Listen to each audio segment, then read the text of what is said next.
তো গাইস প্রথমে ভিডিওটি দেখো, তারপর এই ভিডিওর ফানি কমেন্ট পড়বো। আমি জাত কোন মানি না, লোক লাজ বুঝি না, শুধু জানি একদিন আসবে গো সই। তাই তো পথ পানে চেয়ে রই, পিরিতি পিরিতি পিরি। আপনি তো সেলসেলায় বেচতে যাবেন। तो चलिए शुरू करते हैं। শরীফ না শরীফা কিছুই তো বুঝতাছি না। প্রথমে মেয়ে ভেবে ক্লাস খাওয়া আমি, পরে দেখি হাফ লেডিস। আচ্ছা আমি যা খুঁজতাছি আপনারাও কি তা খুঁজতাছেন? এই জন্য স্ত্রীর সাথে করার সময় দোয়া কালেমা পরে করতে হয়, না হলে এগুলো জন্ম হয়। ঠিক বলেছো। শুরুতে বেডি মনে করে ক্রাশ খাইছিলাম, যাতে কি আমাকে ক্ষমা করবে।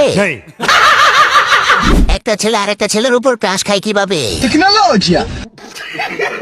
পৃথিবীর সব বেডা মাইয়া হইলে আমরা বিয়া কারে করমু ভাই? কারা জানি খাইয়া দিল এই পাড়ায়। আচ্ছা ছেলেরা বলো তো, মেয়েদের কোন জিনিস তোমরা খুব পছন্দ করো?